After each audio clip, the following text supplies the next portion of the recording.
Asociación Camino Anima Mundi presenta. A ver, imaginemos por un momento una escena muy concreta, muy visual. Tenemos a un guerrero espartano de la antigüedad y por otro lado a un monje budista. Vale, polos opuestos, digamos. Exacto. Y resulta que los dos están frente al mismo nivel de dolor físico extremo. Biológicamente, los impulsos nerviosos que llegan a sus cerebros son idénticos. Sí, el estímulo puro y duro es el mismo para ambos. Eso es. Pero claro, su experiencia interna es radicalmente opuesta.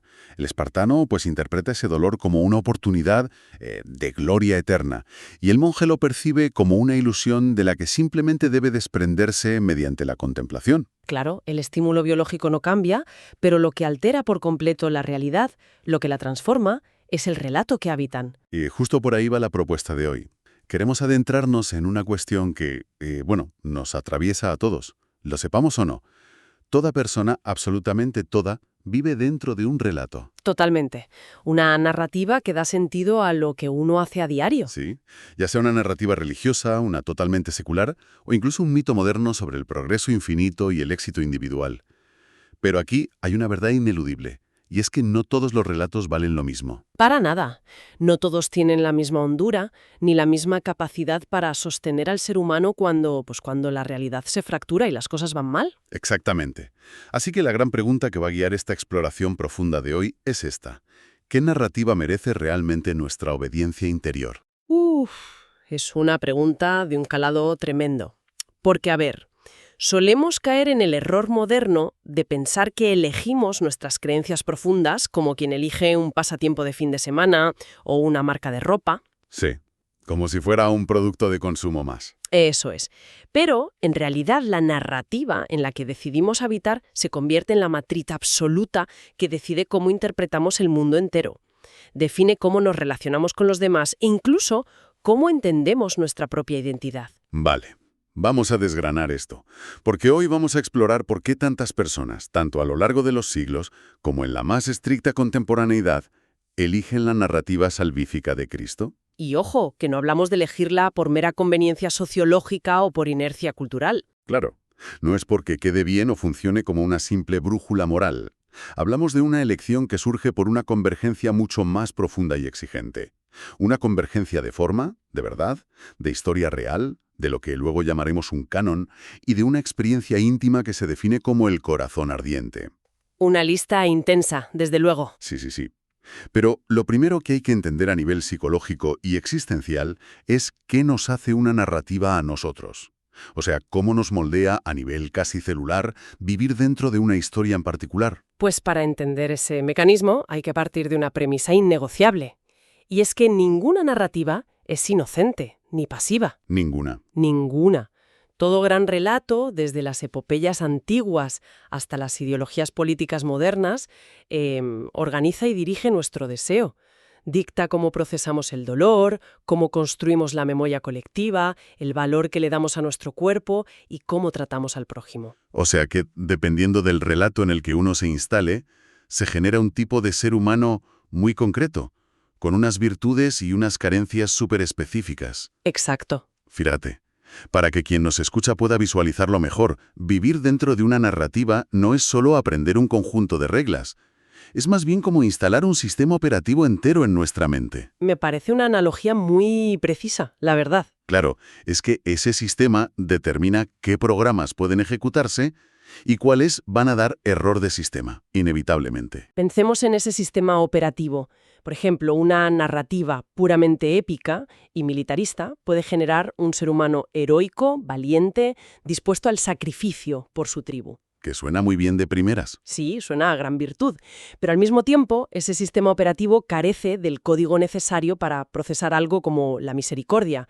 Ante la debilidad del otro, pues solo ve un fallo que debe ser eliminado. Ya no hay espacio para la compasión. Exacto. Y por otro lado, un relato más enfocado, en el desapego radical, puede formar a un individuo tremendamente contemplativo, sereno, inalterable. Imperturbable ante el caos, ¿no? Eso es. Pero corre el riesgo de generar a alguien totalmente desconectado de la historia concreta, alguien a quien el sufrimiento ajeno, en el fondo, no le interpela porque lo considera una simple ilusión temporal. Comprendo. O sea, cada narrativa ilumina una parte de la experiencia humana, pero inevitablemente deja otras en absoluta oscuridad. Así es. Y cuando sometemos a análisis la narrativa cristiana, vemos que genera un tipo de ser humano antropológicamente muy singular. ¿En qué sentido? Pues un ser humano llamado a la filiación. Es decir, a saberse hijo y no un siervo aterrorizado ante el cosmos. Llamado a la entrega voluntaria, al perdón y a algo que, francamente, resulta escandaloso incluso hoy. Te refieres al amor a los enemigos, ¿verdad? Totalmente. Es una narrativa que no busca la fuga del mundo. Pone un valor inmenso en la comunidad, en el concepto mismo de encarnación, en la dignidad del cuerpo físico y en la esperanza histórica. O sea, no busca formar a un individuo aislado meditando en la cima de una montaña. ¿Qué va? Ni a un héroe trágico buscando la gloria pisoteando a los demás. Forma a alguien que se descubre desde el minuto 1 como un miembro interdependiente de un cuerpo mucho mayor. A ver, un momento, quiero detenernos aquí porque esto exige un poco de debate. Afirmar que esta narrativa genera a alguien que ama a sus enemigos suena súper hermoso sobre el papel. Sí, muy idílico. Claro, pero cualquiera que haya abierto un libro de historia sabe que no siempre ha sido así en la práctica. Entonces, ¿por qué sostener que esta forma humana es más plena cuando vemos que muchas veces la realidad se queda corta? Es una objeción muy justa y además necesaria, pero la clave está en que la narrativa misma contiene el diagnóstico de ese propio fracaso humano. Y lo que es más importante, contiene el mecanismo para la redención de ese fracaso. O sea que no cuenta con que seamos perfectos de base. Exacto. No exige que el ser humano alcance la perfección por pura fuerza de voluntad, porque eso, tarde o temprano, llevaría a la hipocresía o a la tiranía. Lo que ofrece es una reconciliación inmerecida. Ya. Y asumo que esta plenitud no nace de una especie de soberbia moral frente a otras tradiciones, ¿no? Para nada. Hay que acercarse a otras creencias con inmenso respeto y humildad. Hay intuiciones brillantes sobre la interioridad o la armonía en otras tradiciones. Claro. Sin embargo, la articulación que ofrece el cristianismo es distinta. No busca evaporar el yo individual hasta que desaparezca en un vacío cósmico, sino que lo madura a través del vínculo del amor. No niega la carne como si fuera una prisión molesta, sino que la asume y promete transfigurarla. Y sobre todo, no huye de la historia. Eso es fundamental, no huye, la redime desde dentro. Lo fascinante aquí es cómo los textos fundacionales, y muy en particular la carta a los Efesios, funcionan como la hoja de ruta definitiva de esta plenitud antropológica. Vale, la carta a los Efesios, que es conocida por ser un texto de una densidad, apabullante. No solo un manual de buenas costumbres para portarse bien, ¿verdad? Ni muchísimo menos. Efesios es en muchos sentidos el gran tratado sobre la madurez de la humanidad entera. Fíjate, ¿cómo describe exactamente esa plenitud en la práctica? Pues fíjate en lo que plantea en el capítulo 1, versículos 9 y 10. Allí expone que la salvación no es un consuelo psicológico privado para que el individuo se sienta menos ansioso ante la muerte. Una especie de ansiolítico espiritual. Exacto, no es eso. El texto habla del misterio de la voluntad divina de reunir todas las cosas en Cristo. Y la palabra griega original que usa ahí es anakefalaosis, que se traduce literalmente como recapitulación. Ostras, recapitulación. Suena como a volver a ponerle cabeza a algo que está decapitado o disperso por ahí. Esa es exactamente la imagen visual. Significa integrar todo lo disperso, lo roto, lo fragmentado del universo bajo una sola lógica unificadora. Y luego, avanzando en ese mismo capítulo 1, en los versículos 22 y 23, el texto da un paso más. ¿Qué dice exactamente? Presenta a Cristo no como un simple maestro de moral antigua, sino como la cabeza cósmica de la que toda la humanidad está invitada a formar parte. Claro, hay un tejido orgánico en esa visión. No se trata de un simple club de personas que comparten afinidades ideológicas, sino de un organismo vivo que respira. Totalmente vivo. Y el texto va aún más profundo en las implicaciones sociales de todo esto. En el capítulo 2, versículos del 14 al 16, aborda la fractura humana frontalmente. Y hay que pensar en el contexto histórico de la época. Claro, un mundo grecorromano dividido implacablemente. Ciudadanos contra bárbaros, esclavos contra libres, judíos contra gentiles. Un mundo súper fragmentado. Y en medio de esa fractura bestial, Efesios declara que Cristo es la paz. porque derriba el muro de separación, destruyendo la enemistad para crear de los dos bandos un solo y nuevo hombre. Hablamos de una reconciliación ontológica, radical, desde la raíz. Así es. Y finalmente, en el capítulo 4, insiste en que esa unidad no es estática. El cuerpo crece y se articula cuando está cohesionado en el amor. La narrativa cristiana moldea a un ser humano capaz de operar dentro de una economía inmensamente mayor que su pequeño y frágil ego. Y aquí es donde esta visión entra en colisión directa, de frente, con cómo solemos entender la religión moderna. Sí, choca muchísimo. A menudo se piensa en lo religioso como una vía de escape, una especie de cápsula de salvamento espiritual diseñada para abandonar este planeta caótico y llegar a un cielo aséptico y tranquilo. Claro, la huida del mundo. Exacto. Pero lo que plantea la recapitulación de Efesios es diametralmente opuesto.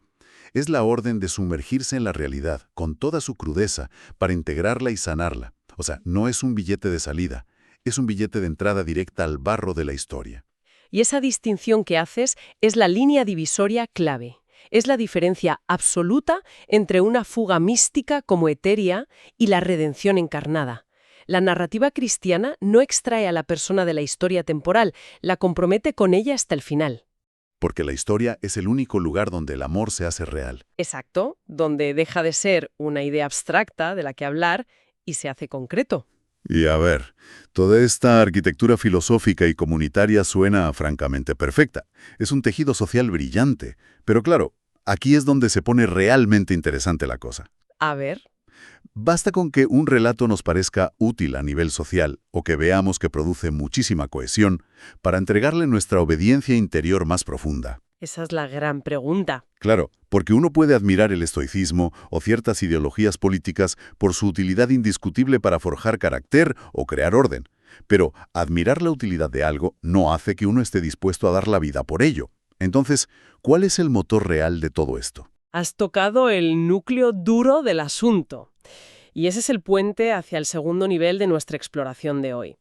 La mera conveniencia o la utilidad comunitaria jamás han sostenido un compromiso existencial duradero a lo largo de los años. Es que te cansas tarde o temprano. Claro. Para que una narrativa reclame tu vida entera, tiene que imponerse en el fuero interno como verdad. Y digo verdad con mayúscula. Hablamos de una verdad que va más allá de un buen argumento. Mucho más allá. No solo convence al intelecto usando silogismos perfectos, tiene la asombrosa capacidad de revelar, de nombrar y de juzgar con precisión milimétrica a quien la está escuchando. Entramos entonces en un terreno mucho más difícil de medir en un laboratorio. Esa sensación un poco desconcertante de que no somos nosotros quienes estamos evaluando el relato, sino que el relato nos está leyendo a nosotros. Nos está desnudando por completo. Tal cual. Esa es la descripción más precisa que se puede hacer. El relato te lee. Y fíjate, para ilustrar esta experiencia, no hay imagen más poderosa en las fuentes que el episodio del Camino de Emaús. Ah, el del Evangelio de Lucas. Exacto, capítulo 24. Imagina la escena. 2 discípulos caminan alejándose de Jerusalén. Están tristes, completamente derrotados, porque su narrativa anterior acaba de colapsar dramáticamente en una cruz. Todo en lo que creían se ha venido abajo. Y de pronto, un forastero se une a ellos en el camino y comienza a explicarles el sentido oculto en las Escrituras. Más tarde, cuando por fin reconocen de quién se trata y este desaparece, no hablan de un argumento lógico brillante que los haya convencido intelectualmente. No dicen, qué buen debate hemos tenido. ¿Qué va? Se dicen el uno al otro, no ardía nuestro corazón en nosotros mientras nos hablaba en el camino y nos abría las Escrituras. Ese corazón ardiente. Es crucial entender que para quien nos escucha no estamos hablando de un pico emocional o de una catarsis sentimental de esas que se evaporan al día siguiente. En absoluto. No es una mera fluctuación de dopamina del cerebro. Ese ardor es el síntoma físico de un reconocimiento superlúcido y profundo de la verdad. Como encajar la última pieza de un puzzle. Sí, es el momento exacto en el que la inteligencia racional y el afecto más primario se alinean por fin y dicen, aquí hay casa. Aquí está el centro de gravedad que llevaba buscando toda la vida. Fíjate que hay un pasaje del profeta Jeremías en el capítulo 20 que siempre me ha parecido de una vulnerabilidad, brutal respecto a esto. Sí, sé por dónde vas. Él dice, me sedujiste, Señor, y fui seducido. Fuiste más fuerte que yo y me venciste. Y es fascinante porque la seducción aquí No tiene absolutamente nada que ver con nuestro concepto moderno de persuasión placentera o cómoda. Claro, es una seducción peculiar y en cierto sentido bastante dolorosa. Porque las narrativas falsas, los ídolos modernos que tenemos hoy, nos seducen halagando nuestro ego constantemente. Nos dicen lo maravillosos que somos. Eso es. Validan todos nuestros instintos, nos adulan de forma barata. La verdad de esta narrativa, en cambio, seduce hiriendo profundamente el orgullo humano. Obliga a ordenar un deseo que estaba totalmente caótico y convoca a la persona a adoptar su forma verdadera. Y claro, adoptar esa forma verdadera implica invariablemente pasar por la cruz y el despojo personal. Sí, es una verdad que duele, pero duele precisamente porque está sanando el tejido necrosado, no para destruir. Sobre algo tan íntimo como ese corazón ardiente, pues surge la sospecha inevitable. La duda razonable, claro. Alguien con una mentalidad crítica con la que muchos podemos identificarnos podría decir, a ver, todo esto es profundamente conmovedor y psicológicamente riquísimo, pero ¿es un hecho histórico que ocurrió realmente en el espacio y en el tiempo? ¿O es simplemente un mito excepcionalmente brillante? Un mito útil para no volvernos locos. Eso es, un mito creado por la humanidad ante el inmenso silencio del universo. Si conectamos esto con la visión de conjunto, descubrimos que ahí radica precisamente el mayor escándalo y la genialidad absoluta de la afirmación cristiana, porque desmantela por completo esa falsa dicotomía moderna que enfrenta a la historia vacía con el mito inventado. Ocurre que en nuestra mentalidad solemos pensar que algo o es una crónica periodística aburrida y factual, o es una fábula mitológica maravillosa pero irreal. Tal cual. Parece que no permitimos cruces. O es un documental histórico de la 2 sin sentido trascendente, o es la epopeya de Gilgamesh. O tienes el rigor del dato frío, o tienes el calor de la pura ficción. Exactamente. Pero la narrativa cristiana irrumpe afirmando algo loquísimo, que el logos, el sentido fundamental que sostiene la estructura del universo, se hace carne literal. Es una historia real y documentada empíricamente. Con fechas y nombres. Sí, hablamos de un carpintero judío del siglo I que sudó, que sintió hambre real, que caminó por aldeas polvorientas y que fue ejecutado políticamente bajo la autoridad muy concreta de un prefecto romano, Poncio Pilato. Más histórico imposible. Pero, y aquí está el giro magistral. Al mismo tiempo que es historia pura y dura, ese acontecimiento histórico singular, posee una densidad mítica y salvífica universal que es insuperable. O sea, encarna el mito. Exacto. Ese judío del siglo I es, a la vez, el arquetipo definitivo, el Cordero Pascual, el nuevo Adán, el que traza el patrón definitivo del descenso a las profundidades de la muerte y el retorno triunfante a la vida. Para visualizar esa diferencia, es como distinguir entre admirar un cuadro magistral sobre un banquete y sentarse a comer físicamente. El cuadro del banquete, oye, puede ser un mito bellísimo. Y te puede inspirar muchísimo. Claro, te hace reflexionar sobre la nutrición, el compañerismo, pero por mucho que lo mires durante horas, no te va a quitar el hambre real. Lo que esta narrativa ofrece es sentarse en una mesa de madera real, donde el alimento sólido te sostiene y evita que mueras de inanición. ¡Qué gran imagen! Es que es símbolo salvífico, aquí no flota en el mundo abstracto de las ideas platónicas. Se ancla, y además violentamente en la tierra, en el polvo de Judea, en la rudeza de unos clavos de hierro y en el vacío inexplicable de una tumba de piedra. Por eso el cristianismo no se ofrece al mundo como un mito útil que podamos intercambiar mañana cuando encontremos uno, no sé, con mejor diseño narrativo. Claro, no es de usar y tirar. Es que has capturado la esencia del problema. Si todo se redujera a un andamiaje mítico puramente edificante, nuestra lealtad sería temporal. Podríamos y deberíamos reemplazarlo mañana por un relato más ajustado a la sensibilidad actual. Totalmente lógico. Pero la fe histórica se planta y declara que lo divino ha irrumpido de forma tangible en el fango de nuestra historia. La historia responde a la pregunta de, oye, ¿realmente sucedió esto? Mientras que lo salvífico responde a qué revela a nivel cósmico esto que acaba de suceder. Y en este relato, ambas respuestas convergen en un solo punto histórico. Eso es. Y llegar a este punto nos enfrenta a un dilema muy práctico y muy propio del siglo XXI. A ver, si aceptamos que esa historia es real, que de verdad irrumpió hace 2 milenios, la pregunta es, ¿cómo nos llega intacta hoy en día sin que la hayamos distorsionado por completo en el camino? Es el gran riesgo humano. Claro, Porque si algo sabemos de nosotros mismos es que somos unos verdaderos expertos en editar, recortar y adaptar las cosas hasta que encajen cómodamente en nuestras preferencias personales. Esto plantea una cuestión importante y de hecho es el penúltimo eslabón de nuestra inmersión de hoy. Hablo de la importancia radical y, tristemente muy malentendida, de lo que llamamos el canon. El canon, que suena a palabra muy antigua. Sí, y hoy en día en nuestra cultura hay una tendencia fortísima a rechazar cualquier estructura normativa.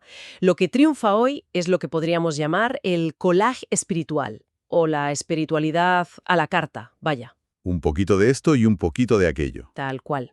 La gente toma pues un poco del sermón de la montaña porque suena pacífico y bonito. Lo mezcla con el Evangelio apócrifo de Tomás porque, oye, tiene una aura mística muy atractiva. Le añade unas gotitas de estoicismo para rendir más en la oficina y lo agita todo según el gusto del consumidor de turno. Es que vivimos en la era absoluta del algoritmo de personalización. En nuestras aplicaciones de música, el algoritmo aprende qué canciones saltamos y nos envuelve en una burbuja perfecta. Donde nunca escuchamos nada que nos incomode. Nunca. Personalizamos la dieta, la ropa, las series que vemos. Todo orbita alrededor de la comodidad del yo. Y parece que de alguna manera estamos intentando aplicar el mismísimo algoritmo a nuestra vida espiritual. Entonces, ¿por qué resulta tan letal personalizar así nuestras creencias? Resulta francamente letal porque el peligro de ese collage espiritual privado es que corona al propio individuo, al yo, como su propio y exclusivo canon. O sea, te conviertes en la regla de medir. Exacto. El ser humano se erige entonces como el juez supremo que decide qué partes de la verdad son aceptables y cuáles deben ser silenciadas de inmediato. Y cuando se opera desde esa arrogancia intelectual, el resultado es la fabricación de un Jesús a medida. Un salvador de bolsillo. Un Salvador que, por pura y mágica coincidencia, termina diciendo únicamente lo que el ego del individuo ya quería escuchar antes de siquiera empezar a buscar. Qué cómodo, ¿no? Demasiado. Ese Jesús editado jamás te va a resultar incómodo, jamás te va a exigir amar a quien te hace daño y, por supuesto, jamás te pedirá cargar con una cruz. Claro.